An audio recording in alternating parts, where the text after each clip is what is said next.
Bismillahirrahmanirrahim. Assalamualaikum warahmatullahi wabarakatuh.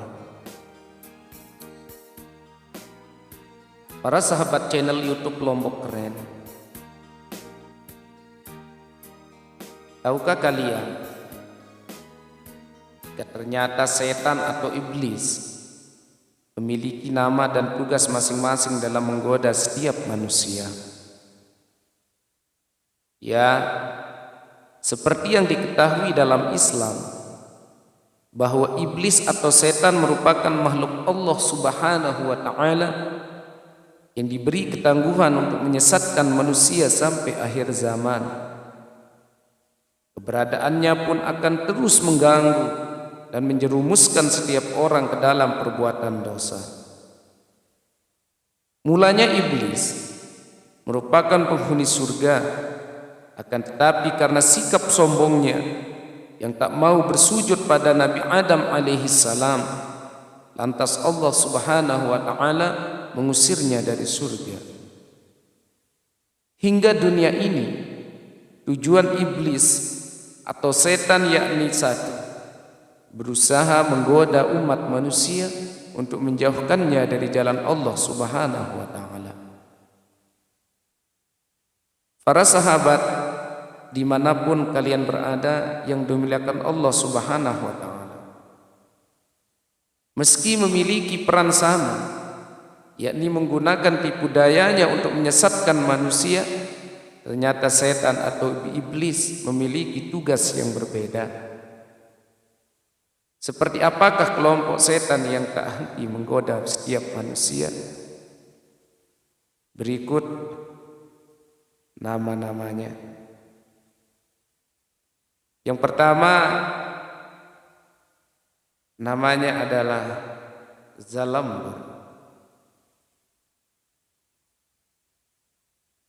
Kelompok setan ini menggoda baik laki-laki atau perempuan, terutama saat datang ke pusat perbelanjaan. Setan ini bertugas untuk menggoda agar manusia boros ketika berbelanja.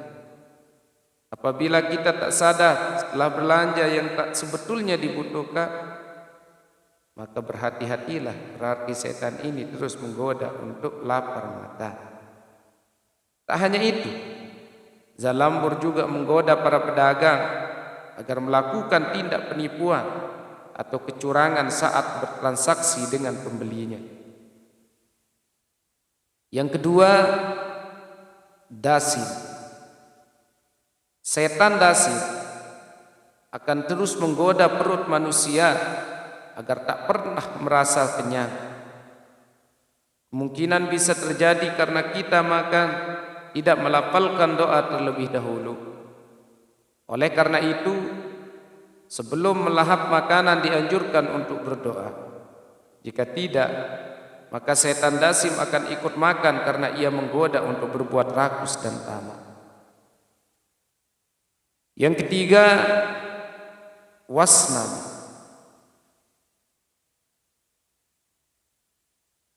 Setan ini datang bertugas meniupkan tepung ke mata manusia agar kalian menjadi mudah untuk merasa mengantuk. Kelompok setan ini ada terutama saat mendengar nasihat seperti di pengajian atau semisalnya. Intinya, setan ini yang menggoda agar tak fokus mendengar nasihat-nasihat kebaikan. Yang keempat, Tibir. Jadi para sahabat, setan Tibir ini tugasnya menggoda kita untuk mudah terpancing amarah serta emosian. Iblis ini membuat hati tak pernah merasa tenang dan merasa gelisah terus-menerus. Lantas bila manusia tergoda setan ini, maka dia mudah sekali untuk ngambek, memasang raut wajah cemberut terus-menerus. Yang kelima, namanya Khanzab. Bagi orang yang merasa malas menunaikan salah satu kewajiban muslim yakni sholat, maka kalian hasut rayuan setan Khanzab. Disebutkan bahwasanya setan ini bertugas untuk menggoda manusia untuk tidak sholat. Dengan begitu, bila kalian termasuk orang yang jarang tunaikan sholat, maka kalian terbujuk tipu dayanya dari kelompok setan ini. Yang keenam, walhan. Iblis ini bertugas menggoda manusia untuk tidak mengambil air wudu, padahal sempurnanya sholat adalah sempurnanya wudu. Ini adalah setan yang berbisik untuk tidak dekat dengan Allah Subhanahu wa ta'ala. Yang ketujuh, maksud mathun. Setan maksud mathun ini bertugas untuk merayu manusia supaya mengadu domba, mencela, mencaci, memaki dan menyebar fitnah.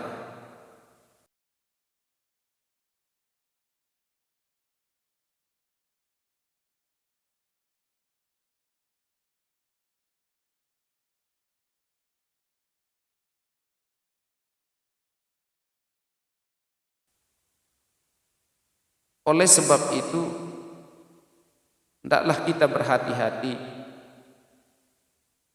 agar tidak tergoda setan ini, maka bisa menjadi keburukan yang jariah, yakni selama itu bergulir maka kita akan dapat tabungan dosa keburukan.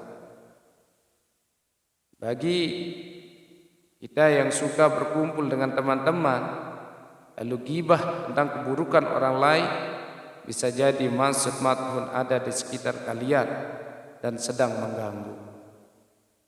Yang kedelapan, akwar. Setan ini menggoda manusia untuk dekat-dekat dengan perbuatan dosa besar, yakni zina. Iblis ini membujuk manusia untuk melakukan hubungan seks bebas dengan memberikan syahwat yang tinggi agar manusia melakukan hubungan terlarang. Setan akwar, pandang bulu saat menggoda, baik yang masih lajang ataupun sudah bersuami akan tetap dibujuknya. Yang kesembilan adalah abiyat. Iblis ini disebutkan sebagai panglimanya setan, sebab setan inilah yang menggoda, bukan dari manusia sembarangan, yakni nabi, ulama, dan juga para wali. Bila tergoda oleh setan abjad ini, maka nantinya ia akan merasa menunjukkan kesombongannya dan merasa paling hebat.